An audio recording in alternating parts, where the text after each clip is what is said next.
Kia ora. I'm just quickly doing an introduction. First off, apologies if there's been some confusion because of the poster and the time frame.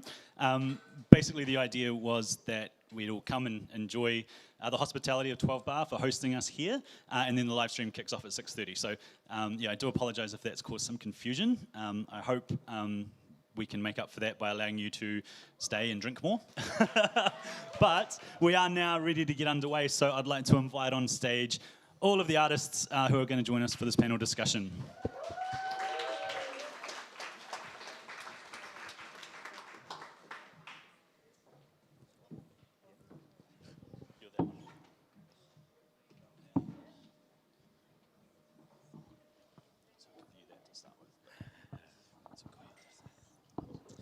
So just before I introduce the amazingly talented artists next to me, I want to do a few other introductions and welcome you along to the Watch This Space Flair Festival artist panel. Really excited to be here because this is something that I've looked forward to for a long, long time, the chance to stand up on a stage and talk my head off. Any of you who know me will know that I love to talk and kind of a big fan of my own voice, but please bear with me. I am incredibly excited to see the Flair Festival take place and to see the return of a significant mural and urban art street art festival in Ōtautahi. It has been almost 4 years since the last festival, and I feel like in that time we've been able to maintain our position as a city that is celebrated for street art and urban art in all its guises, but to have a significant festival event is a big must, essentially, and it is fantastic to see Flair hit the ground running this year with the first of what will hopefully be many annual events under this banner.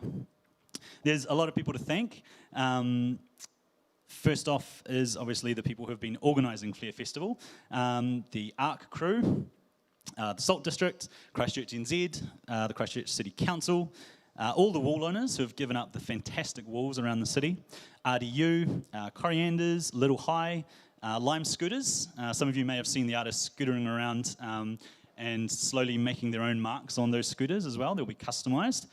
I'd like to say thank you to Corbin for running our live stream tonight. He's the man performing all the magic behind the scenes. Obviously, all the staff here at 12 Bar for the use of the venue and their tech support as well. The Word Festival for the live stream tech, which is a little bit beyond me, which is why, again, thank you, Corbin. And then there's some other important people to mention. The likes of Laura, Decipher, and importantly, someone who isn't here but deserves a big shout out, and that's Selena Faimalo, who is the project manager for Flair, who has been doing a lot of fantastic work. I realise I haven't introduced myself. I'm Reuben, I'm from Watch This Space, and I am super excited to be your host for the panel discussion. But now, the most important people to introduce you to. I'll introduce them in order as they sit, and then I'll let them introduce themselves a little bit more. We have, first up, a legend of the Christchurch graffiti scene, Ikarus. Then we have, from sunny Gisborne, Kell Sunshine. Another super talented Christchurch artist, Kophie, aka Meep. From Geraldine, originally from Japan, Koryu. And from Palmerston North, Swiftmantis. So I'm going to take a seat, and then I'm going to let them introduce themselves a little bit more before we start diving into some specific topics. So do you want to tell us a little bit more about your background? Do I need to, so my name's Nick, I write Ikarus, I'm part of the DTR crew from Christchurch. We're probably known for starting out as like a traditional graffiti crew and moving into like large-scale murals. Would you say my background? I kind of started out as a little tag rat, just writing my name on stuff, and sort of I actually never saw it going the way it's gone.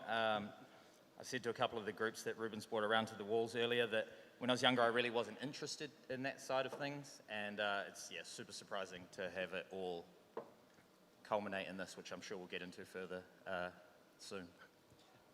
Awesome. Kell, you have to share the microphone, sorry.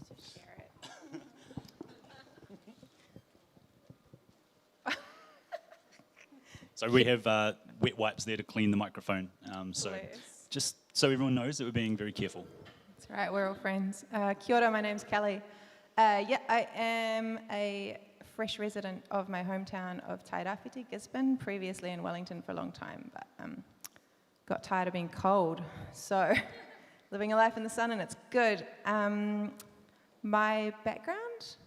I came in from the opposite direction of Nick. I got into this, I was an illustrator I still am, for a long time, 12 years or so, and about 5 years ago, got into doing murals and street art, realized how fun it is to make your illustrations huge and got hooked and haven't looked back, and now I do both. Yeah. Hey, I'm Kophie. It's hard I've got a lot of history in my background, but I guess I've been drawing since I was young and also did a lot of graffiti growing up, and then ended up studying for 5 years and then did 2 years of business course, and now I run my own business. That's like a quick summary. You need to tell them the business.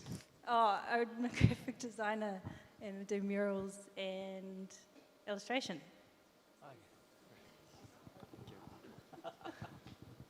Hello, my name is Koryu, and I'm originally from Japan. And I used to like these guys. I'm a graphic designer in Japan, and I quit my company and I started my travel Southeast Asia and I arrived to Melbourne. And then I found very massive street art scenes, and I just felt, oh, this is a place I need to start something new. And I started, and maybe 3 years ago, yeah.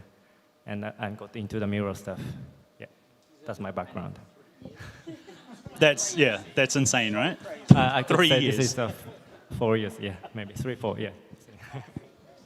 Yeah, that's not as impressive. Kia ora, my name's Mike, Swiftmantis. I'm from Palmy. My background is in tattooing, so I've been tattooing for about 13 years now.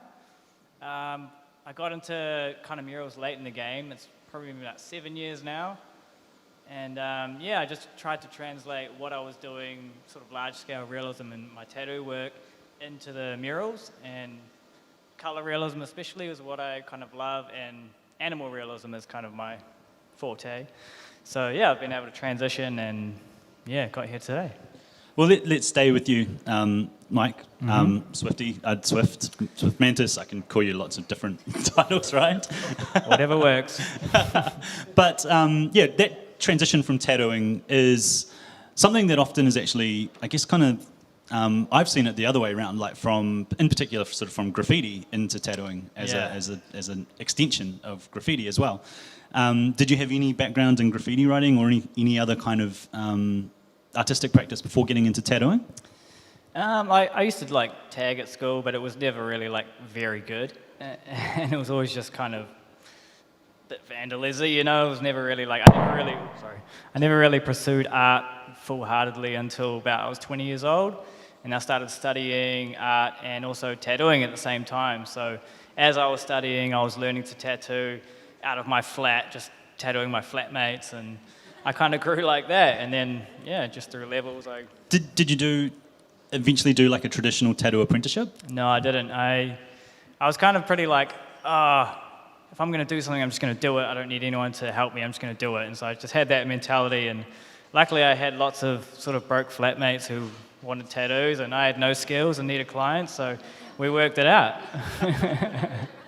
So for you, what have been the most important transferable skills when it comes to moving from tattooing, or moving between tattooing and muralism? Particularly, I guess I'm thinking about that sort of large scale that you end up working on as opposed to the smaller scale of tattooing. Yeah, well, I think probably the most important part of my sort of creative journey study-wise was studying illustration. So I did it like a design degree, and it didn't really take me anywhere, and I went back and did illustration, and that really kind of taught me the sort of the art of image making, and then my tattoo work just took off from there, and I was able to design things a lot better. And I kind of looked at it like design had taught me sort of the language of design, but illustration had taught me the language, like how to make sentences out of it. Like I learned the words, but I didn't know how to apply it. Right. And so illustration was what really pulled it together for me. We also had like a really good class and teacher, and that's kind of what took it off for me. And then the first mural I got to, we just thought of it like, oh, it's just illustration on a big scale, right? It's just a really big illustration. So that's kind of how we looked at it. Yeah. Is there something about recognizing the fact that tattooing is such a permanent kind of and intimate experience in many ways, right, with your client, that gives you a fearlessness when it comes to painting a wall? It feels like if you've tattooed someone, then painting a wall isn't that big a deal, regardless of the size or scale or sort of public nature of it. Do you think that's true? Yeah, tattooing is obviously a lot more pressure. You can't be making mistakes, especially when you're doing realism, you're doing portraits. Like I do people portraits as well, mostly animals, but I do people portraits. So you can't be mucking around. It is a lot more pressure on me to deliver. But with painting, you can always paint over it. So I don't really stress in the way that I will, you know, intensely take on a tattoo. It's a lot more stressful, I guess. But as you get better, it gets less stressful and you get more confident and your skills build up. So. And I'm always fascinated that learning this week, talking to you, that you literally hadn't used spray paint until you approached your first mural.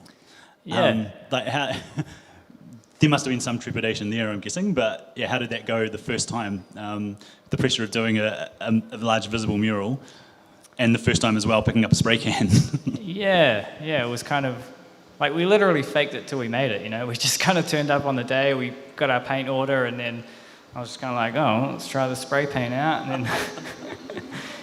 I hated it at first because obviously I'm used to sort of small scale, in control type thing, and the flow of it, it was so uncontrollable, and I was so used to being in control, to the needle accuracy. So I didn't like it at first, but I really enjoyed it seeing a large scale mural, and in my tattoo work it's quite large scale realism as well. So just taking things to a wall scale really kind of like inspired me, and that kind of motivated me to just keep pursuing it, and then just one job after the other keep leading me forward and forward. And did you take on that sort of approach of the 10,000 hours? Just once you started, it was a case of repeating, refining as much as possible? Yeah, I mean, it wasn't really a lot of training in the beginning. It was just kind of like, because I had my tattoo work as well, so I was focusing on that, and then whenever a mural would pop up, I would just jump onto that. So there wasn't really any like time to practice in between. I would just go from one job to the other and just try to keep up and try to do the best I could every time, and always try to do better than my last one, Yeah. So, yeah. So it's sort of a good gateway to talk to Koryu, because you also are relatively new to the whole process, as we were just saying. It was following your travels. Was there any inclination when you left home and started travelling that this is what you'd end up doing, and I guess this is where you'd end up as well here in New Zealand? Did you think this was a path that you'd end up following? Sorry, what the question? So when you left Japan, did you ever think that in 3 years' time you'd be making your living painting murals and making art? Yeah, I didn't think like this. Yeah, totally. I just travel around, and my purpose still just want to travel around the world, and I feels like still traveling. At the moment, just stuck in the COVID in New Zealand. Oh, actually in Geraldine. So I'm still traveling. And I think that deserves some recognition that you've found yourself in the second street art capital of New Zealand, Geraldine. Yes, it's somewhat unexpected. But I guess it's taken a strange turn, right? You arrived in New Zealand just prior to the 2020 lockdown. Yes. And have been here ever since. And how have you found your way in terms of sort of making a go of painting murals and making art in New Zealand? Has it been hard, or has it been like, have you found lots of support for what you're doing? Yeah, I got a lot of support. So before New Zealand, I was in Melbourne. I trying to get used to the spray paint and like just improve my art stuff. And I just want to do the same stuff in New Zealand, like from my own self. And luckily, just after the lockdown, I escaped to Geraldine because I had my childhood friend from Japan. She lives in Geraldine, and she kept me, and I lived together. And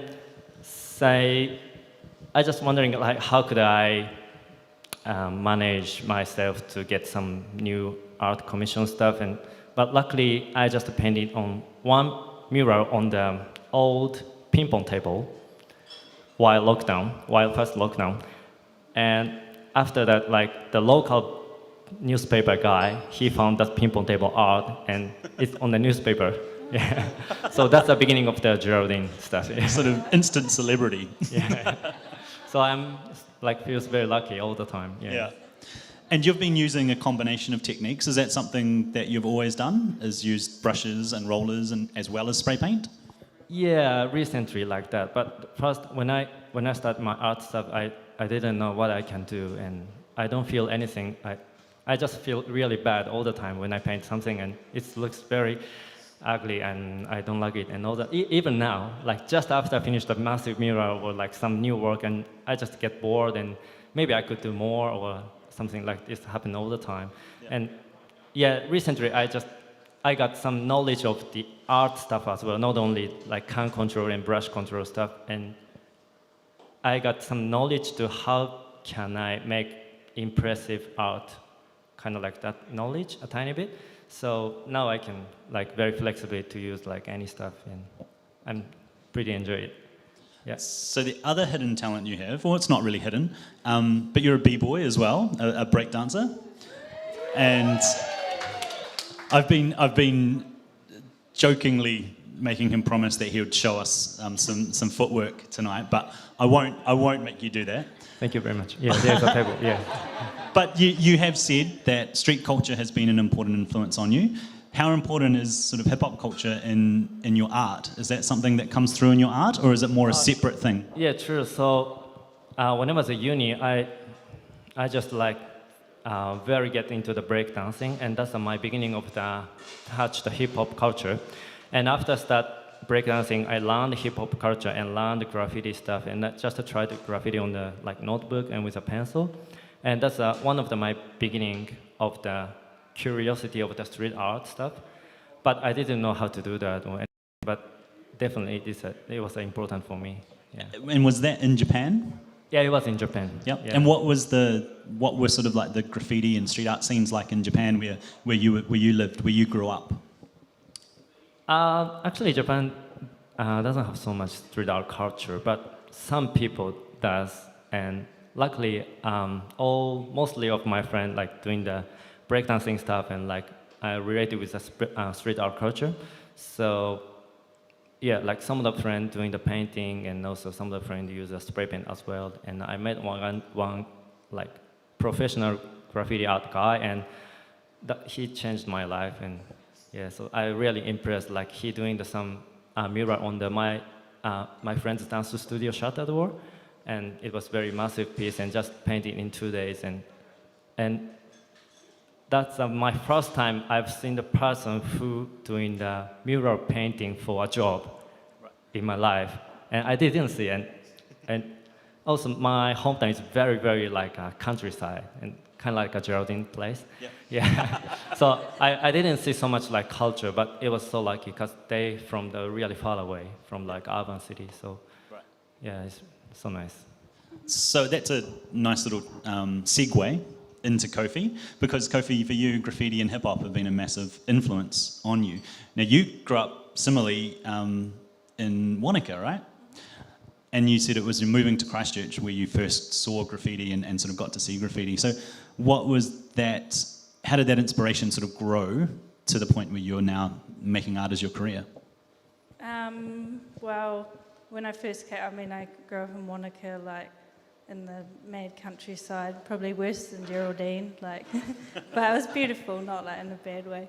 Like playing in the I went to school in the paddock and shit. And then when I first came to Christchurch, it was a bit of a culture shock. I went from like a countryside school to like Waltham Primary, which was like quite different for me. And I think growing up in there and like in the 2000s as well, it was just like a big explosion of hip hop as well, you know, like Scribe and King Kophie and all the massive influence of that time. And then I just listened to that growing up, and all the graffiti in Christchurch at the time was just so awesome. Like, Waltham School was right next to where the first hip hop summit was, I think. And it was like always go down there in the like bunk and go down there and check it out and think, wow, that's just like the coolest thing I've ever seen. Like, one day I hope I can paint sick pieces.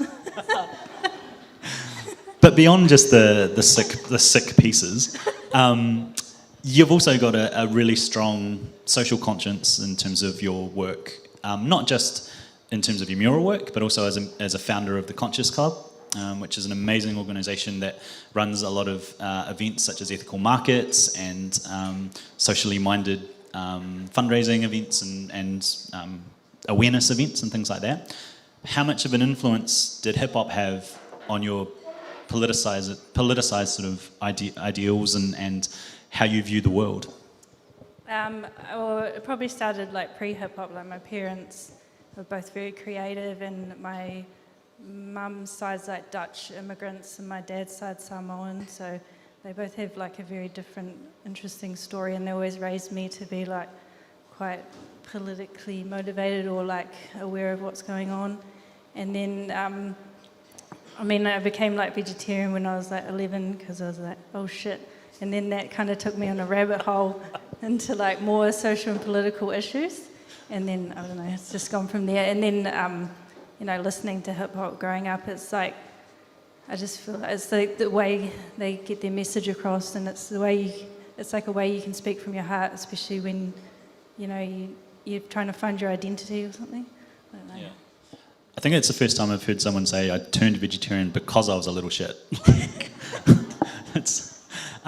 But also, I guess I'm interested to know if your experience as a female graffiti writer has also, for you, been something that has informed your sort of worldview as well. Has that been something that's presented unique challenges? Initially, when I first started, I didn't really think of myself as like a female graffiti artist or whatever, but like just growing up and, being like made fun of and shit and, that sort of fun stuff. Like, I guess it's very prevalent that I'm a woman.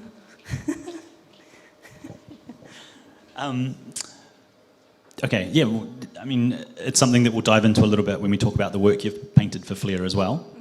But we can talk to Kell now for a little bit. I don't know if anyone saw her little face there. She was kind of gave a little... Don't read into it. No, okay, I won't.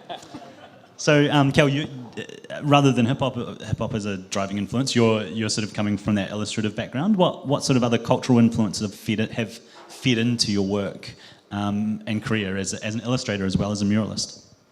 Yeah, so for me, it's always been, I too have been vegetarian for a very long time. And when I started as an illustrator, it was, 13 years ago, potentially more.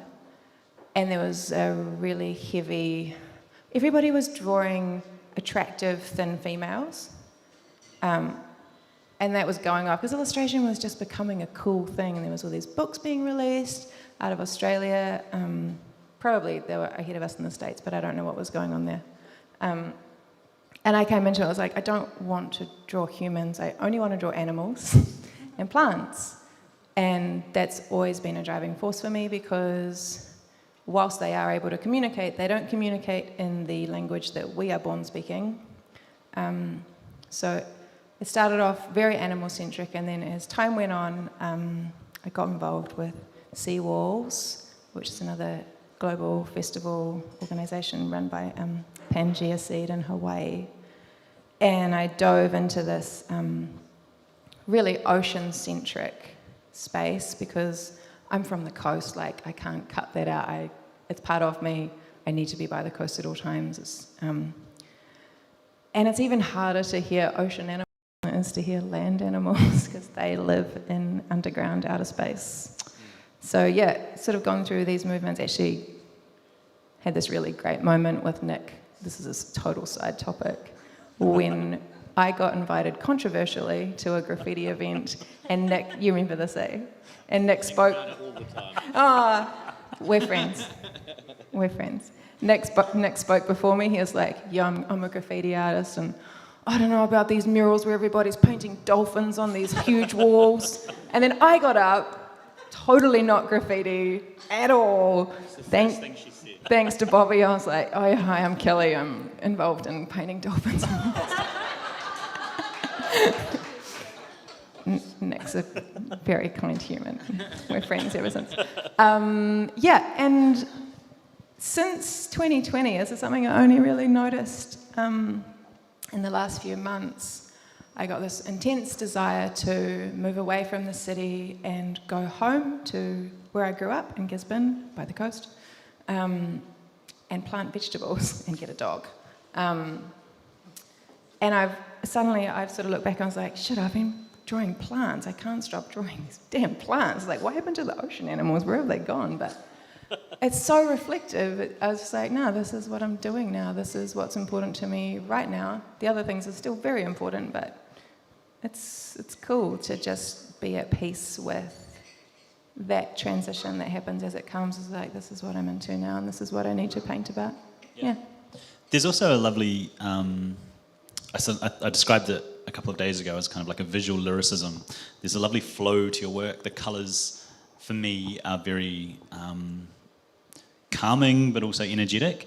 And what have been the most powerful design and visual influences when it comes to colour and form? That illustrative background, or I can sort of see perhaps Art Deco influences, or maybe even some sort of 70s, 60s psychedelica as well. Are those things obvious or evident influences for you? 100%. It's not so much the Art Deco, but the 60s and 70s. I wasn't alive in the 70s, but I've always felt a strong affiliation to those decades. I remember when I was in my teens and I kept seeing these photos of Mum in her old clothes. I was like, why did you throw that away? She's like, because it's awful. I was like, it's not awful, it's perfect. And I've never changed. I love retro colours. I cannot get enough of putting like mustard with pink. It's so good. Retro florals, like I'll go into people's houses and be like, your wallpaper's amazing. And they'll be like, it's disgusting, we're taking it down. Yeah, can't get enough of it. But now you get paid to paint that wallpaper on walls. Yeah, right? People can't stop me. And what about the typography? So was that an extension again of the illustrative work? But Yeah. there seems like that's a big signature part of your work as well. Yeah, that kind of happened by accident. I did a lot of, back before I was painting murals or doing any sign painting stuff, I was doing a lot of posters for gigs, because I have a lot of Oz and Wellies, musicians, thespians, there's a lot of posters to be made, so, and I was doing these hand lettering in the posters, but it wasn't a thing, like, it wasn't a big movement, and then probably, I don't know, 7 years ago maybe, it came to my attention that hand lettering was its own field, probably around the time that Instagram arrived. I don't know when it arrived. I was like, oh shit, I love doing that. This is a real thing. And I'd done it since I was a little kid. Like I would have the lettering book out and like drawing all of the letters and doing title pages for all of my friends at school and like spending the entire class doing title pages and putting no content into the project, except maybe some pictures of animals. I feel like everyone of a certain vintage had that blue-covered lettering book. Yeah. I feel like everybody had that. And were you also the kid that everyone in the class would come to for the title page when you're doing a project? Yeah, 100%. Yeah. It was great. It was so good. And, you're young, so you get away with it. And then what about the balance between the typography as a visual form and the actual words that you're painting? what are the sort of the inspirations for the phrasing and the wording that you often draw from? Yeah, it's a constant negotiation of not being cliche or cheesy, which I don't know if I nail it or not. There's a lot of hand-lettered inspirational quotes in the world, and that's cool because there's a lot of space for positivity, especially now. It's not what I'm into though, so I often, the phrases that I choose to put in my work often have like at least 4 meanings to me. And then I hope like how the other people that see it read those other meanings. I don't know if that's the case, but if we send Reuben to every wall, then he can explain that to each piece. But yeah, it's always, my main motivation is always to make people think, spark positivity. It's something that needs to be done more and more, and I'm at peace with that just being something that I do. I want to encourage positivity and like kind of reconsidering your conditional thinking patterns, and a lot of the time bringing some consideration to the natural environment. Yeah. So from that sort of from that use of words, I guess it's a good time to come to Ikarus, because your career has largely been built around one word, which is a name, and is your name.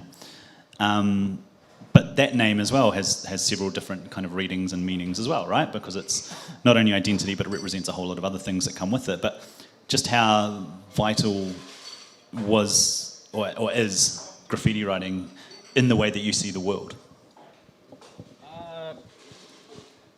I mean, the world at large, the world at large, maybe it's nothing, like graffiti just exists in the world as it is, but on a smaller scale, the world that like I live in and Christchurch, and the scene that I grew up in and the scene that I see growing up behind me, yeah, it's super important because without it, like I definitely wouldn't be here uncomfortable on this stage talking to you guys, Yeah, does that answer? I have to also acknowledge that Ikarus has been adult Ikarus all week, and has been amazing, being generous with his time to talk to groups that were brought by his wall, and having him on stage here is another sign of that maturity and that growth. As much as he might say he doesn't want to be here, I know he's doing it for the greater good. But yeah, I mean, so you've also been part of the Christchurch graffiti scene for, we were saying, over 25 years, and you've seen a lot of evolution, a lot of change personally, but also in the wider scene. What was the initial spark, I guess, that saw you write your name, and how's that been sustained over almost 3 decades? Yeah, literally 3 decades. I think 1990, I saw my first tag, and I kind of turned up at school. Couple of guys, the tag said Crime Boy and Flavor Flav, and these guys had turned up, obviously in the weekend, done a bunch of tags with like a marker pen across our school. Didn't really know what it was. They talked about an assembly. It's kind of I was in like the nerd class, so nobody in my class really knew what was going on, but my cousin Jenny, she was in like the cool kid class. She's like, oh yeah, this kid showed me how to do that, like he showed me how to write my name, Nick, and that was basically it. Like, I don't know why, I kind of liked calligraphy and stuff before that, but I didn't do it or anything, but yeah, I don't know, but I sort of said to Reuben that being asked that question over the years, I think I didn't realize it at the time, but looking back at it, like I kind of had a strict upbringing. So I think the idea that these 2 guys were just walking around, obviously in the middle of the night by themselves, doing what they pleased and writing their name on stuff, like spoke to a level of freedom that I definitely didn't have as a kid. And like I said, I didn't know that as a kid. It wasn't until I was older and got into situations like this where people would ask me why people start doing graffiti, especially just tagging and writing their name on stuff. But I mean, in a lot of ways, it's the most natural act there is, like to make a mark on a wall, to leave some sort of evidence that you were there. Even if, say, you went into a stationery store and were testing a pen, aside from a squiggle, the first thing you're likely to write is your name. So, yeah, it basically, I saw it in 1990. it wasn't really even a thing here until the early, probably people trying to paint like a higher level of graffiti art with the stylized fonts and characters and stuff probably didn't turn up till about 96, 97. But that whole time, yeah, I'd just sort of been sitting at home tagging on my school books and the phone book and yeah, all these things. So when it got here and became kind of a thing, yeah, I was already sort of good at it. And I mean, it was just tagging, and you know, tagging is super stupid to a lot of people. But yeah, when you're a kid that isn't really good at anything else or better at anything than anyone else, yeah, you kind of take the positive sort of recognition or reinforcement wherever you can get it.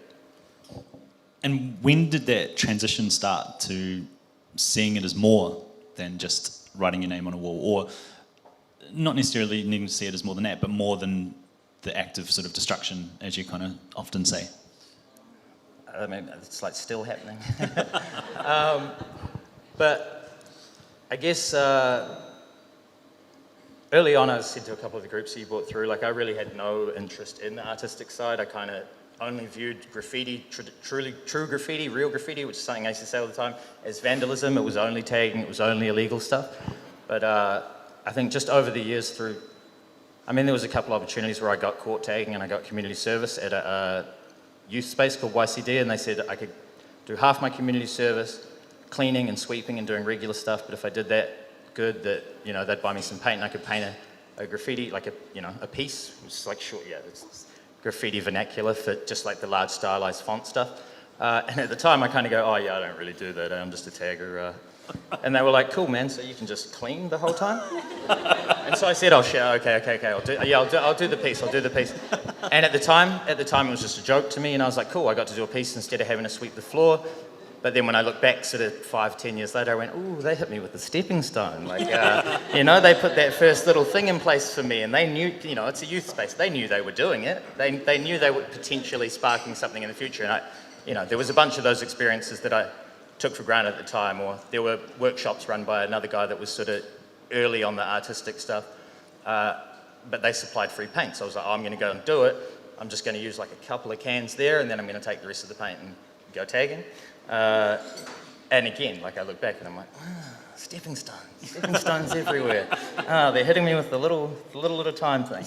But you know, like, I mean, to be honest, it was a little at a time for a long time for me, man. Like, I was really stubborn and knuckle-headed about the way I felt about it all, which, like I say, is sort of evolving daily. But you've also taken on a really important role as a mentor for particularly, you know, younger local graffiti writers.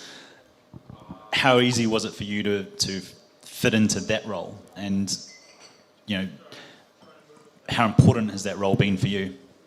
Yeah, super important, man. I mean, it definitely changed my life in the end. Like the trajectory I was on as a teenager in my early 20s was definitely like, if I had a job, it would probably, you know, I'd be flipping burgers or pushing trolleys or something, like unskilled, you know, not getting paid a lot of money. And if it was on I was probably going to be like a low-level gang member and in jail or something, you know, stupid like that. But the first mentoring stuff I did was sort of easy because a friend of mine had hustled this job with the council. Basically, in the early 2000s, the council had started the Christchurch Community, which was a program that was going to work with at-risk youth and kids that got caught tagging, to try and upskill them. You know, they were working with a couple of the guys that were a little bit more forward in the art scene, the graffiti art scene at the time. And yeah, a friend of mine just kind of turned up there and said like, oh, who are you? Like, no one's going to listen to you. None of these kids are going to listen to you. You're just some lady from an office. But, you know, we were kind of like running around in the street, little hood rats. So they were like, we know a bunch of these young kids, you know, they'll listen to us. I'll get this guy and this guy and this guy who are sort of known around the streets, you know. So it wasn't, the hardest transition was going from like doing illegal shit to trying to mentor kids and sort of push them in a direction I wasn't even necessarily going in. Like, I wasn't interested in the art side at that time. So like, I've kind of been learning that whole time as well. At the same time, I've been trying to, you know, they arguably were mentoring me as much as I was mentoring them back then, because I wasn't trying to set a good example, and then at some point I felt like I probably should. And then, so yeah, like I say, that part of things just changed and continues to change. And so I want to dive into the experience of festival events and I guess other types of organised projects a little bit. I'm assuming that Ikarus 10 years ago, would have had no idea that you'd be involved in these sort of street art festivals, particularly when they're using the word street art. But you've been involved from sort of day one in terms of the local scene, from hip hop summits, but also into the likes of Rise and Spectrum, all the way now into Flair. Obviously, that wasn't something that you necessarily expected, but how has that transition been, and how important are those things for not just the wider culture, but also obviously specifically the graffiti culture? Yeah, that's probably, Reuben knows I've said this to us, so he's guiding me in the right direction. But yeah, I think the most important part of my role in being part of the festival, but also just widely in the graffiti scene and community, is probably the work I do with young guys and just trying to get them to skip a bunch of the bullshit steps I took on the way. There's a whole bunch of stepping stones, and there's ones over here that you're going to fall down a trap. So I try and push them in a better direction than I was going. And part of the best thing about being involved in the festival is that a lot of times now when you see these festivals around the country, they don't involve any sort of traditional graffiti art, and that stuff is the foundation of where all of this new wave of street art has come from. And so what Kell was talking about, the awkward time that we met, was I stood up and I gave my speech, and I was actually just saying today, that incident, in fact, really is one of the things that made me sort of look at the way I was approaching the situation. So for instance, I used to say real graffiti. This is real graffiti, that's not real graffiti, and now I refer to it as traditional graffiti. And so the thing she was talking about is that I got up and I said, oh yeah, these festivals are cool, everyone's painting amazing, the artwork is beautiful, but I'm getting tired of seeing a bunch of birds and a bunch of dolphins. I think it was whales, actually. I was like, whales, and and just not having that connection. But my point about it was that the kind of youth that I wouldn't have necessarily identified with that style of art. It's actually, everything these guys do is so good and so far out of the realm of what I was looking at that it would have been demotivational for a kid like me. I would see how amazing it was, and I'm well aware that you could put in the time and effort to make yourself that good at something, but I wasn't that kind of kid, So what I was trying to say, but hadn't found the right way to say it, was just that I feel it's important to, whilst having that stuff, to also include the traditional graffiti art, because it really paved the way and sort of built the pedestal that street art's being put up on now. And a lot of that, I guess, was just sort of, and I talk now about how, kids, part of it is also young graffiti artists seeing me in here and in this festival and doing a traditional graffiti style piece and traditional cartoony characters, and it's themed along graffiti. So that's something that not only will I hope that kids like me would identify with more, but also that it'll let them know that they don't necessarily have to change what they're painting, the style that they're painting. They can do their thing and still be included in something like this, and they should, because there's a ton of, especially in Christchurch, there's a ton of dudes that have been out here putting in work for 10 plus years, have never really had any chances to make any money, to be paid for their work. Occasionally, they maybe get a small thing, but there's not a lot of emphasis put on that side of things, especially with the new festivals. And so, I think what I was trying to say was that it would be, but I just sort of started. So I was saying earlier today that I've been trying to work on how you approach that conversation. So instead of saying fucking whales,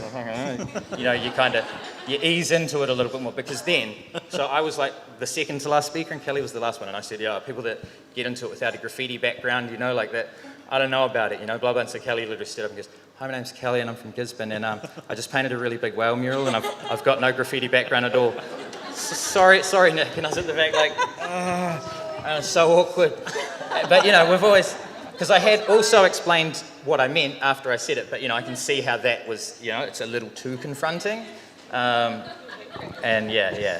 so I've been trying to work on that, but the importance of having it involved, I think, especially the transformative nature of it, for an underprivileged youth, it's so corny saying all this stuff, this is this real hallmark stuff, but it's true, man. Cliches are cliches because they're true, that's what they are. And a lot of it is, and I say to these kids, I'm not some dude in a shirt and tie turning up, to tell you, hey kid, you can do anything. Nah, I'm just a hood rat that really makes money off this now, and I want you to do it too. That's awesome. Yeah, and you know, your mentorship for local graffiti culture has been so vital. I think it's really important to acknowledge that. But at the same time, I want to shift over to Kell, because Kell, you're possibly you possibly have the most experience when it comes to festivals around in different places in some ways. Maybe. Being, you know, the likes of involved in the likes of Pangea Seed and things like that. Yeah. What makes for a really good festival event? Festivals are like school camp. Festivals are where you get to go and hang out with all of the people that think like you and talk about all the shit that you care about that the rest of your friends do not care about if they're not artists. If they're not artists. A lot of your friends are artists.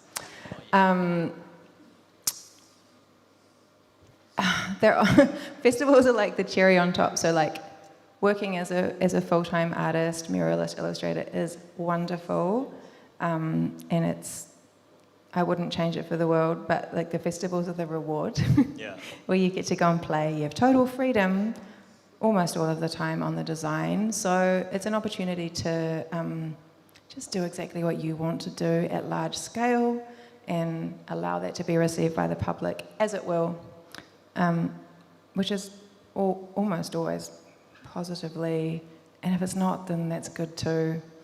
It's about bringing a lot of best case scenario, bringing a lot of different, like pulling threads from different parts of the canvas and from different parts of the world as well. So different inspirations, different ideas, different backgrounds, and putting it on show. It's so accessible for everybody. Like the gallery experience is often quite stale. It's white walls, it's going through that door and being like, oh, there's so much space around me, and it's not comfortable for a lot of people. And so when it's on the streets, it's there for everybody, and that's really important. Obviously, that happens with graffiti and like any walls that are happening, but I don't know, I think like to do it in a festival format is a celebration of the different art forms, and people. It's cool. It gets people excited, and it gets noise going in a town. And what I've observed, like mostly through my work with Pangea Seed and Seawalls, is because we always focus on smaller towns. Like doing street art in a big city is great, especially here because everybody loves it and it's wonderful. But when you go into a small town, including in Gizzy where I live, shit doesn't happen very often. Big stuff doesn't happen often. And that's fine. That's part of the charm of living in a smaller area. But you really notice a community come together and take this really beautiful ownership of the set of murals when you bring them all at one time, because everyone's engaged, they know that it's happening. They're able to talk to the artists and they feel comfortable doing so because they're invited to do so. And it creates a real buzz. And for years to come, like that community has had this experience where they've been able to bond and meet each other and take on a shared interest of something that's happened in their town. And their town is important to them because small towns, you really, like community is, well, it's important everywhere, but it's more noticeable in the small towns. Yeah. So for Kophie, this is interesting because I've talked to you in the past about your memories from Rise and some of the Spectrum shows where you were kind of involved in helping out. You told me about your experience of driving artists around town in your Cortina, was it? Or Escort, sorry. Yeah. And now you're, of course, part of Flair. This is your first experience as a headline artist for a big festival. How exciting is it to be part of an event like this now on this side, like having your own wall, but also how important was that early experience of being part of festivals and seeing and getting to meet those artists? I'm really honoured to be involved. Like, I've worked my ass off for so long now, and it's like finally paid off. Like just years and years of being told you're not good enough and just keep picking yourself up again and again and again, and now I'm finally here, so it's so cool.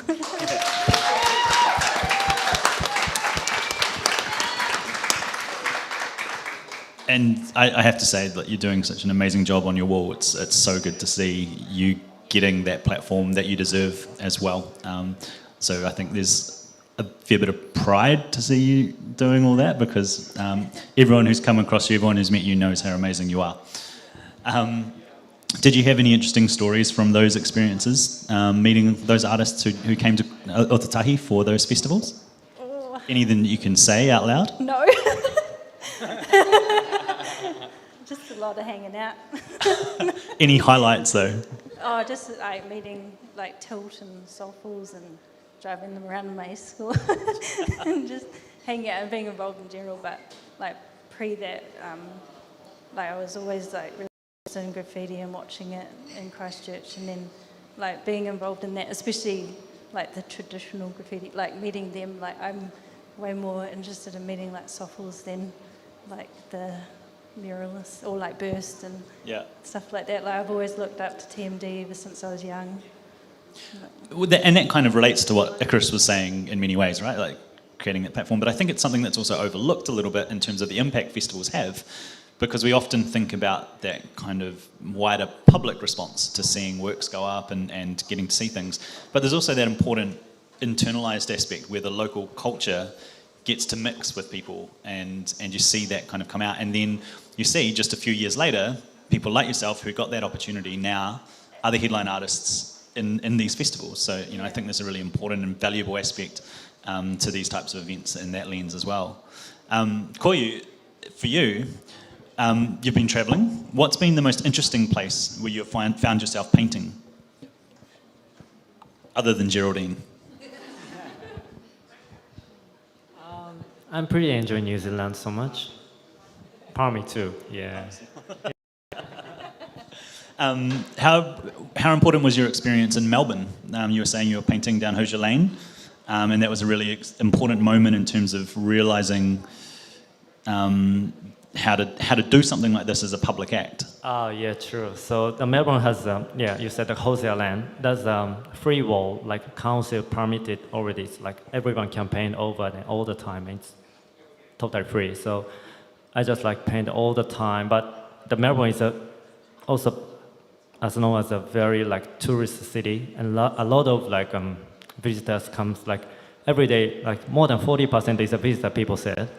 And Hoosier Lane is very famous street art place. So everyone wants to take a photo, like very impressive for that, to post on Instagram. So mostly like more than 1,000 people all the time passing the lane. And I'm always have to paint over there, and so much pleasure all the time. But it's also like all the time live painting. And I also put my like some tiny chip box to like get the tips for the like art supplies fee. Yeah. So, you know, it's very obvious to, if I paint like not so worse things and nobody give me a tips, and if I'm doing a great job and everyone gives me a tip, and it's very nice to like learn and make me strong, and it was a very nice experience. Nice. So, so Swiftmantis, I wanted to ask you about how do you prepare for painting in different places? Like what goes into learning to know about a place to make sure the work you make connects to that place, and how important is that for you as well? Yeah, it's hard. Especially coming here, I was like, fuck, there's so much good stuff in Christchurch, I don't know what to do. Like, what can I do here? So I always try to find something local that I can tap into, and local stories is what I'm trying to be sort of focus on. But yeah, generally with tattooing, you know, you're dealing with someone's ideas and you can work straight with it. But with murals, you're dealing with a community or a town that you may have no connection to whatsoever. So you're trying to go there, and like I want people to like the mural and I want people to connect with it. So I try to like intertwine as many local elements as possible, and then just try to connect with as many people as possible in the process.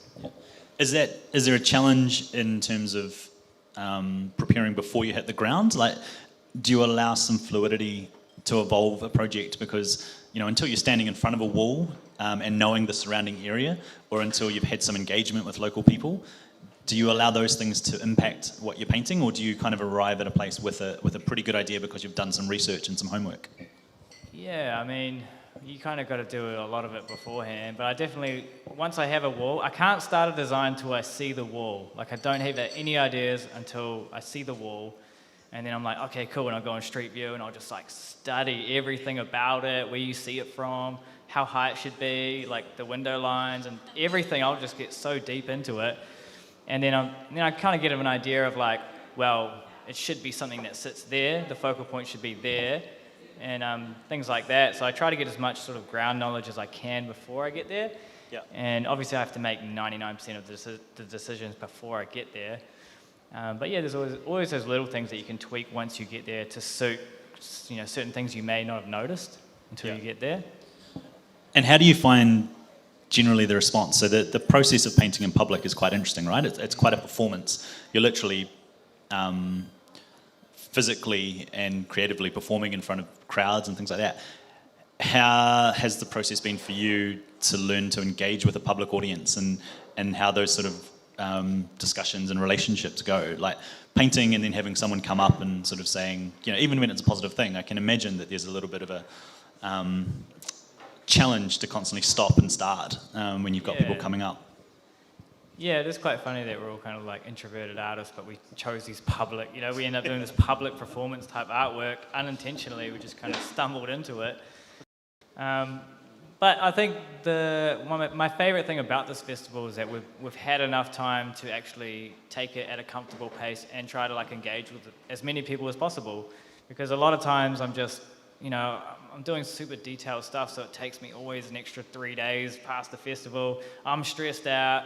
People are like, hey, want to have a chat? I'm just like, I just got to get it done, and I get grumpy and I don't want to talk, and it's not a good experience for them, it's not a good experience for me, and I end up just working my ass off, going home being like, oh, I missed the whole festival because I was on the wall the whole time. So with this one, I've just been taking it at a comfortable pace. I've been trying to engage with as many people as possible, and I'll just take the break and have a conversation about it. Yeah. So, what that leads me into something I want to ask all of the artists, and that is in different ways, because some of you have a stronger connection to the city than others. But what's been your sort of take on the time you've spent in Ōtautahi? What was your relationship with the city like before coming down for Flair? Well, not much, to be honest. We came down last year under pretty bad circumstances. A friend of mine had a really bad back injury, and we had to basically come down to Burwood, and we were hanging out in Christchurch for that, just supporting him. And so I kind of, at that point, I was like, man, I love it here. It's so cool. I really want to do a work here. And we were trying to angle at Burwood. There was a hospital cat. And I was like, oh, I don't know if you guys know what I do, but if you're keen on a mural, I would love to paint this, And we couldn't get it over the line, but ever since then, I put up a bunch of stickers, like, willing that I would get a mural here, and then a year later, we're back here doing it. So I feel like after seeing the work you've produced this week, there's every chance that they might revisit it. So fingers crossed. So. Thank you. So, Koryu, for you, had you been to Christchurch before coming to Flair? And if yes or no, what's your experience been like here? Yes, because as you know, like Geraldine don't have anything, and so I'm always come to Christchurch for watch a movie or grab some Japanese stuff. Supermarket, Japanese supermarket. We don't have any like Asian mart as well. Right, okay. Just fresh choice. Yeah. So not for your weekly shop, just for when you need specialist stuff. Yeah, true. Yes. So I usually come to Christchurch. Just a 1.5 drive. Yeah. And did you always think it would be a great place to come and paint? You mean? Did you always want to come and paint here from when you started? Yeah, true. That's one of my goals. I visited all the big cities in New Zealand. I've seen the Christchurch is the biggest street art culture. So I really wanted to paint in the CBD area. Yeah. Yeah. Did you have a favorite mural that you saw before you got to paint your own? Wow, that's so many. I really love to watch the street art as well, and I'm always like find and like get close to see the detail, like how they paint it, and I can see the brush stroke or like spray can control and everything. So everything has very unique technique, and I can't decide it, but it's so lovely. Do you think that's partly because you're been painting for a relatively short time that you're still constantly wanting to learn from Yes, people? yes, because Yeah. everyone different style, and yeah, I tried the same thing in Melbourne and find a mural, see a detail, and try same thing in the wall. And if I can't get it, I just doing the practice again, and all the time like that. Nice. Yeah. So Kophie, for you, it's a little bit different because obviously you have lived here since the age of around 10. What changes have you seen in Christchurch over the last decade, I guess, is a pretty good time frame, and around the scene, and sort of what differences and what is your relationship like to Ōtautahi now as opposed to maybe 10 years? I guess, like, obviously the earthquake changed a lot, and it saw a rise in like big commission murals, like after the earthquake, and filling in empty spaces with artworks. So I think in the shift towards like the street art capital or whatever has been like a big focus. So that's kind of changed a lot of that sort of culture, but I think it still has like a very underlying conservatism, Christchurch. So when I designed my mural, I was like stoked to be able to do like a big MF Doom and a Wu-Tang with a big brown chick. Like, I just, yeah, especially in the business world, like, yeah, it's intense. So that appreciation has helped with us being able to push forward for things and see maybe things that maybe wouldn't have been commissioned a while ago. Now they have the space to exist and to breathe. Yeah, like a lot of the murals from like Rise and stuff have been covered up, and then like the new commissioned walls are very like native bird heavy, so it's cool. Like this festival is like a really diverse range, which is awesome. I really like it. And again, I think that's a pretty common refrain, right? That these types of festivals give you that freedom, and as artists, that's really important to have that and to be able to express what interests and what drives you, as opposed to maybe half reflect the interests of someone who owns the wall. As much as we love the wall owners who have given the walls up, that freedom is really important, right? Absolutely. Yep. So, Kell, what about you? You have when was the last time you were in Ōtautahi? I know that you were here for the festival Street Print Ōtautahi in 2017. Yeah. Was that the last time you were here? Yeah, that was the last time I was here, which I didn't realise was so long ago, 2017, and I painted in Littleton, and that wall has been tagged so much now that it's like this crazy jigsaw of collaboration between me and the taggers. Looks like shit, but not because it's a mess. Is this round 2 between you two? There was like some silver. I don't like silver paint. So it's my first time back here since then, and it's really cool painting in the CBD this time, and it's also been epic seeing how much street art is in Christchurch now in 4 or 5 years or whatever it is. It's so cool. It's so nice to just drive around and be like, more and more and more. Yeah. Have you had a favourite? No favourites. We don't like favourites. We like everything. Yeah, we like most things. Yeah. So, Ikarus, you've seen more of the local scene than anyone else up here. Would you have ever thought, I know that your mindset might not have even been geared towards it, but would you have ever thought that the city would be, would develop the reputation that it has as a destination? Because I guess when you were coming up, did you always have an eye on places like Auckland and Wellington for graffiti culture and urban art culture? Or were you just sort of quite involved here? And then I guess the extension of that is, how surprising is it to see things happening here that maybe aren't happening in any other city in Aotearoa? Yeah, it's pretty crazy. It's super surprising. Like I remember when I first met George Shaw from OEU, and he discussed his plans for the first Rise exhibition at the Canterbury Museum. I was just like, oh yeah, sounds cool, man. This shit's not going to happen. I was like, there's no way Canterbury Museum's going to let a bunch of people do graffiti in there and stuff. And he explained to me his plan. He said, this is this and this, and then we're going to do this. And I went, okay, man, you're super British and charming, but like, give me a call if it works out. I don't think it's going to. And I left, and I thought that was the end of it. And then at the end of the Rise exhibition, he said, hey, I got these plans for next year. And I was like, man, when I met you, I thought you were just like some crazy guy. But I mean, you're still pretty crazy, but also I have 100% faith in you, and just tell me where I need to be. And so from there to like what it is now, yeah, is definitely really crazy to see. Like the support for it, obviously, like after the earthquakes, like we've had a lot of people when we were just painting stuff out around the city, people saying that just seeing those pockets of color, even if it wasn't necessarily large-scale murals or like even like really nice quality graffiti, even when it was sort of just vandalism, just seeing those splashes of color in the little broken down pockets of the city just made it at least feel alive, because so many people were gone. So much of it looked so destroyed to everyone. Yeah, I've had a lot of people over the time say that, yeah, even when it wasn't that style of art, like big pieces of art, just seeing the splashes of color in those broken down corners, yeah, changed things for a lot of people. And I think that obviously over time has kind of magnified to the point we are where we are now, which is, yeah. And I mean, I guess for you, how hard is it to believe that in 2013, not only were you coordinating and inviting graffiti artists in to literally tag the walls of the museum, but you also were being painted and painting on the wall of the museum itself with a massive portrait by Wongi of the two of you. Is that still a pretty surreal thing to acknowledge?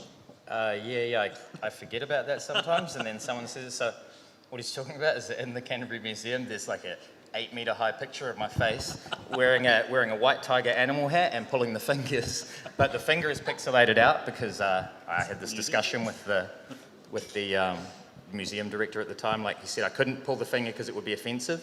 I said, what if I pull the finger but I pixelate it out? And he goes, not really, still not a go. And I go, what if I do it and we pixelate it out, but then when people ask you about it, you can say that it's like it's a statement about graffiti being allowed into a high-class setting, into a high-end art setting, but still being subject to censorship, and a statement about censorship and art in general. And he went, that's fucking genius, man, do it. Which I made up on the spot. I made that up on the spot. And then at the opening, I said, Neil, it doesn't really mean that. It's actually just so my friends can come here and be like, Nick, why is there an 8-metre high painting of you with a white tiger animal hat pulling the fingers at me from the Canterbury Museum, you know? But in all, it is both things, you know, like it's not mutually exclusive. Funnily enough, without hearing you say that, that's my exact reading of that work in my PhD thesis. So even if you didn't actually mean it, that's what it's taken on meaning to be. What, so, the censorship thing? Yeah, of course. So the other thing, of course, is that you guys have been busy producing some amazing work on our streets, and I want to take this time for you just to talk a little bit about those productions. We've got a couple of images for you to talk to, but we'll start with you, Ikarus. There's a couple of images, don't worry, that's just one I quite liked. But the idea that you sort of touched on earlier about how graffiti is often marginalised or peripheralised from these types of events is the inspiration behind this piece, right? So do you want to just sort of describe or explain the concept? Basically, it is just my way of squeezing in like a really traditional graffiti style artwork into this festival, but also initially my plan was just to do like a really, really big piece of my own name and then do a couple of characters around it and make it a little bit pretty. But I kind of went with a little bit of a little bit of more fleshed out design. And the basic concept behind it, here we go. So it's, funnily enough, like it didn't occur to me, but that stepping stones thing I said before about the stepping stones. So these are actually kind of stepping stones. The game, it's basically the layout is like a graffiti video game. So, you there's going to be another character over here, but basically it just kind of goes through the stages of graffiti. Like you start out, say you're a young kid with a pen smashing walls. That's what this guy over here is doing. He's breaking a wall up. It sort of just goes up through the next phase of graffiti, which is sort of like bubble writing, and has like like a representation of an abandoned building, graffitied building, and just a bunch of all those little like teal or blue things are like power-ups that some of them are like references to old video games, and some of them are more sort of directly related to the graffiti video game, like the pencil and the paint roller and the spray cans and stuff, obviously. And then up the top, eventually, there'll be like the big piece of my name. But originally, my plan was to do the piece of my name, like that whole bottom side and probably up to all of where that is. But now I actually just like adult Nick put it just put it up in the top for the.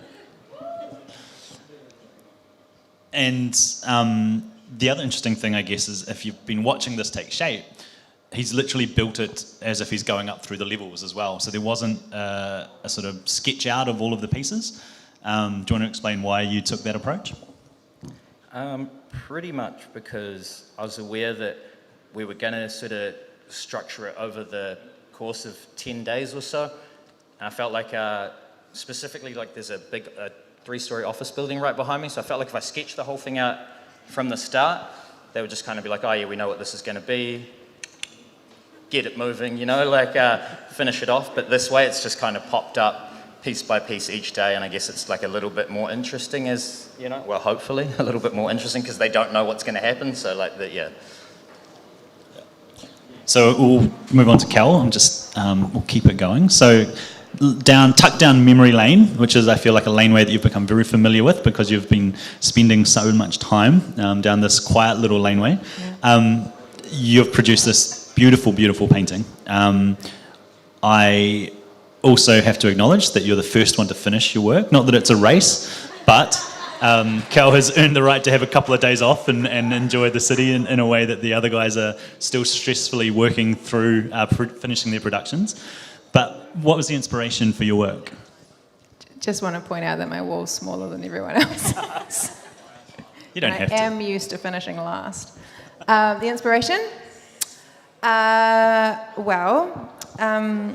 We sort of what Swifty was touching on, like when we get the photos of the wall from a town that we can't just pop in and visit, really got to rely on what you can see. And I too jump on Google Maps and look around, and I noticed that the hairdresser next door had this epic hanging garden of all of these flowers that I've seen him come and water every weekend, which is a wonderful little ritual that he's got. That was one thing.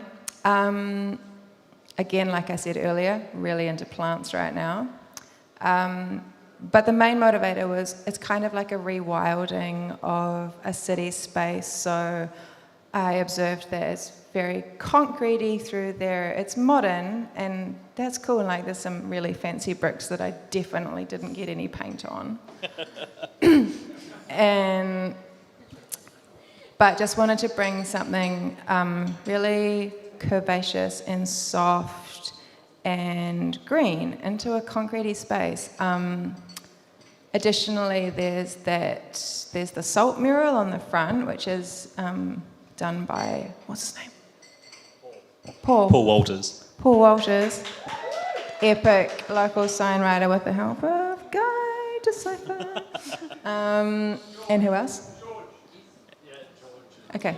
I don't want to not credit anyone. And with George annoy you. Yeah. Okay. A bunch of people painted this great wall. Many hands on deck. And I love it. It's super cool. But so I looked at that. I was like, shit, I've got to create something that kind of complements that. And so my take on complementing was to do the opposite and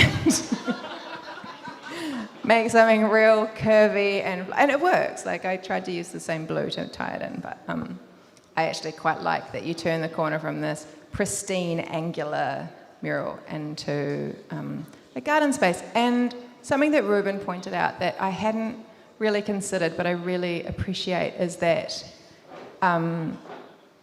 the bigger murals that all these guys are doing, which involve scissor lifts, as fun as scissor lifts are, in that laneway, it's such a different environment where it's quiet. There's not a lot of... There's foot traffic, but there's supposed to be no car traffic. And when it's at the ground level, you're able to interact with it on a real face-to-face kind of intimate experience level, and just be there right with it, right in front of it, which I actually really appreciate and had somewhat considered, because I know that people are going to be walking past it and seeing it close up, and so I wanted to make a space that people want to be kind of surrounded by. And who doesn't like being surrounded by plants? And yeah, so it's, yeah. It's a lovely little burst, because I also, as I've mentioned and you've heard me discuss, I love the way that it makes us think of the beauty, and I know someone out there as well will think about this, the beauty of a flower just popping through the concrete as well and breaking up that rigidity, and I think it's a really beautiful little addition. So yeah. Rigidity, that's it. Because the text, take a walk on the wild side, which is inspired by Lou Reed's, awesome song. For me, what I was saying earlier about how I have these sort of double, quadruple meanings into my pieces, Take a Walk on the Wild Side is kind of a call to second guess your thought conditioning, you know, like maybe be a little bit looser, a little bit wilder, look at the way that you're sort of viewing things, especially in this world that's currently going on. Just open the box a little bit, and step in and see like, oh, okay, maybe if I looked at it from this point, I could feel differently and we could have peace. I love it. That's awesome. And Kophie, we've talked about the influence of hip-hop on your work, and your work is a homage to that influence, right? It's literally a depiction of your relationship to hip-hop music. Yeah, you can probably describe it better than me, but it's it's not a very good photo, but there's like a big... There's another photo coming up. There's a big... It looks just like me, but it wasn't meant to be, but it's a big me going, like walking with my headphones on with like spray can, black book, roller, listening to music, just like and the music is like personified with like a TV head that's sort of 90s nostalgia, like it's got like vinyls coming off it, and we haven't done it yet, but like a VCR player in it, and they've both got like 90s hip-hop t-shirts on. Yeah. And I did a big roller in the background, just because it'd be cool to put big Meep on the wall. So the little sort of TV head character has been something that's recurred in your work and other examples as well. Can you sort of unpack what that character represents a little bit? Maybe. I don't really know. I just... I don't know, I've just been drawing it since I was young. It's just like those old retro 90s TVs, and I don't know. I did a lot of weird art growing up, like sort of surrealist influence. So Yeah.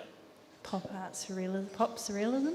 Pop surrealism. Yeah. So how important is music to your creative technique?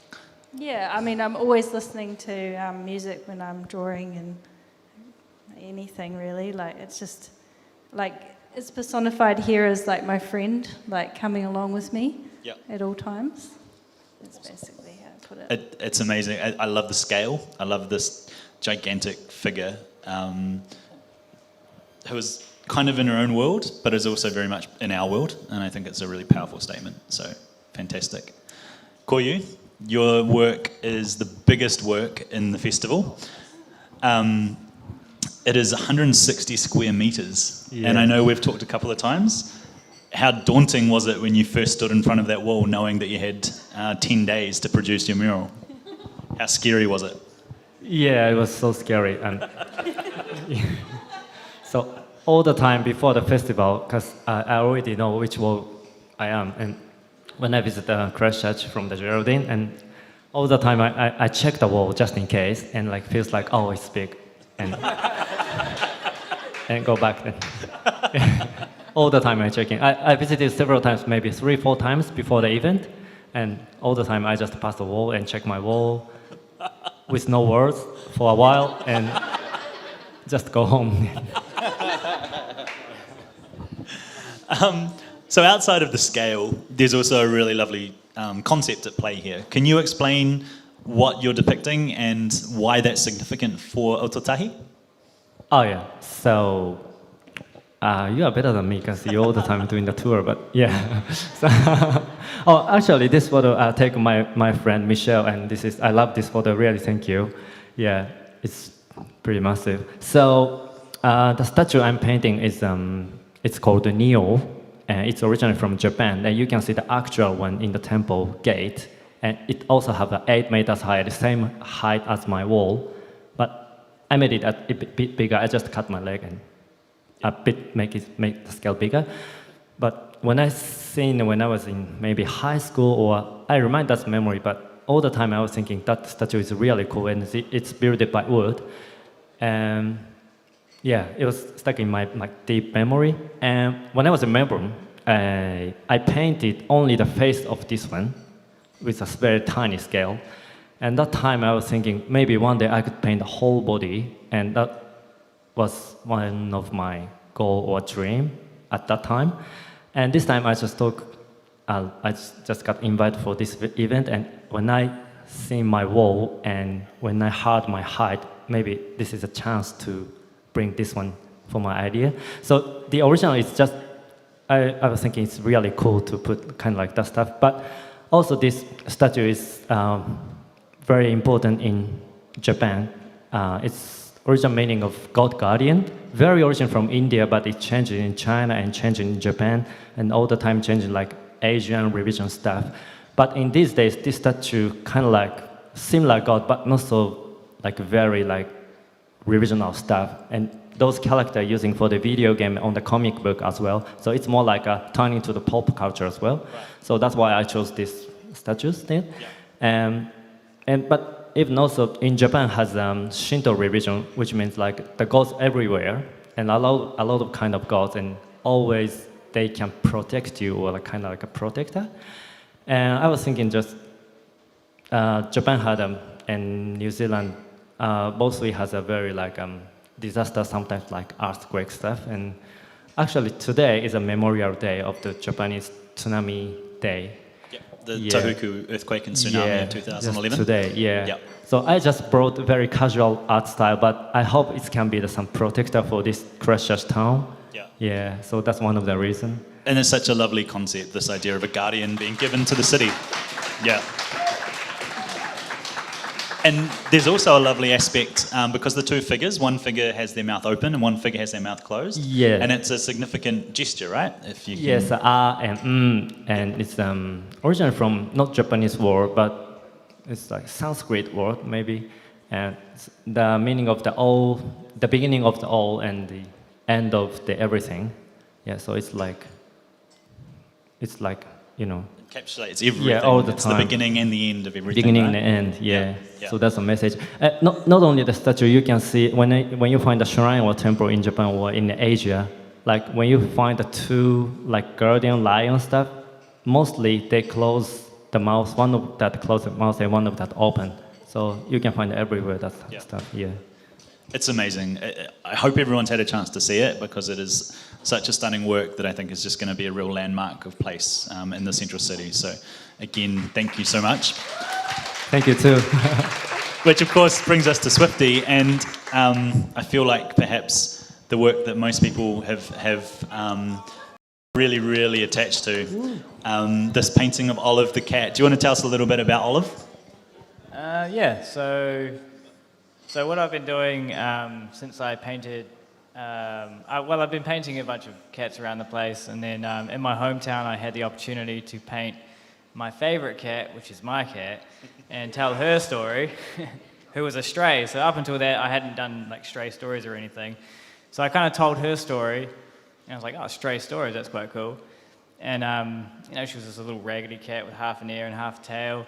And she used to live under our studio, so that's how I kind of met her and befriended her over a long period of time until she moved into the studio, and then we took her home and gave her a real home. And I thought it was really interesting, so I did this in my hometown when street prints came for Papaioia. And luckily I'd already worked with street prints before, so they trusted me to do something that was pretty out the gate. And the reaction that I got just blew me away, and people loved it. And I was like, whoa, I should do a series of stray stories, you know? And so I did another 3 after that. And so Oliver's the 5th stray story. First one down south. And a little bit different this time, because normally I pick cats that have, strays that have found homes in interesting places. But with Olive, she's still at the shelter. She hasn't actually found a home yet. So I thought it'd be quite cool, because it's kind of an open-ended story that maybe somebody can play a part in. Yeah. The pressure's on you all out there. One of you. We desperately want a happy story, a happy ending. Yeah. Not that. Don't happy go beginning. there. But yeah. She's still young. We want a new home for Olive. Yeah. And we've been talking, right, as well. One of the realities is that black cats and black dogs, statistically, it is harder to rehome them because of a variety of things, from some stigma that are attached to black cats in particular, around luck and things like that, but also the way that they're not as easy to photograph. So painting Olive on this large scale where you can see her character, goes a long way for her to become, I think, a superstar of the city. It's just an amazing technique. Like, what was it that clicked for you in terms of painting cats to this with this level of realism? Well, it kind of came out of a frustration of wanting to tattoo cats, house cats, because obviously I was doing lots of lions and tigers and even lots of dog portraits. They're quite popular, so I was doing a lot of dog portraits. I was photographing them as well, and I was doing the whole process and getting really cool results. And I just thought, why does nobody ever get house cats tattooed? That's such a cool... That's actually what I'm getting tattooed next on my last little gap of my cat. And so, yeah, my first street art festival that I got invited to at Graffiato, and they gave you free reign, right? So I was like, fuck, I'm going to do a cat, and I'm going to do it big. And the organizer, I think he was pretty nervous about it, because it was pretty out the gate to do a cat at that point. They weren't, New Zealand's a very bird-centric country, so I was obviously done. Most of my work is native birds, but I wanted to do something that I wanted to do, so... Yeah, I forgot what was the question again? Technically, what sort of, what was the key thing to getting the effects? Because, I think most people look, there's a signature style, but it's so technically amazing. Like, what was the moment where you were like, this is how I can do these cats in a way that will just stop traffic? Yeah, I was rendering a lot of fur and feathers in my tattoo work already, so I kind of had an idea of how I wanted it to look, and then when I started painting and even doing birds and stuff like that, I kind of figured out a primitive way to do fur, and you can see my work go from like very primitive, basic, just like off the nozzle type stuff where I would layer up the fur, and I was like, oh, I figured out a way to do it. And then if you look at my first cat, like, it was very, it was primitive compared to this stuff. And then sort of over the years, I learned a lot of techniques from graffiti artists that just kind of would share, they like to share techniques. So I would kind of learn one technique here and one technique there. And one of the biggest things was just learning to bounce paint. And then once I did that, I just started to sort of refine it and get it to a higher level, because I think off the nozzle, it worked and it looked cool, but it didn't look maybe hyper-realistic that I wanted it to look. And so when it came to my cat that I painted in Palmy, it was the first time that I did it all with the sort of modern techniques that I use, and I thought it was going to be like really painfully slow to do it, and it kind of was, but we got it done in the end, and the result, because it was such a tall thing, comparable to that size, I think, but the result at the end, I was like, fuck, it looks like a Tyrannosaurus Rex-sized cat, like it looks legit. And so from then on, I just kind of converted to that style. I do a bit of a hybrid style now because some other techniques are quicker, and it's photorealism, so I'm playing with softness and sharpness, out of focus, in focus, and things like that. Yeah. So I kind of hybridized it to be efficient, but also to give that effect where it's kind of softer, and as it comes up into the eyes, it gets sharper and sharper and sharper. And same in my tattoo work, it's sort of that sort of style. Yeah. I'm amazed that an hour and a half has flown by really quickly. We're now at the end of the time that we've sort of designated for the live stream. So I would love to talk more with all of you, but we are going to cut it off now. So what I want to do is get everyone to give a massive round of applause to the artists for all of their amazing insights, and for, of course, the work they've been producing across our city as well. Thank you. Thank you for having us. I'd also want to encourage everybody to get out. Tomorrow is officially the last day of the festival, but some of the artists will be painting for a couple of days after.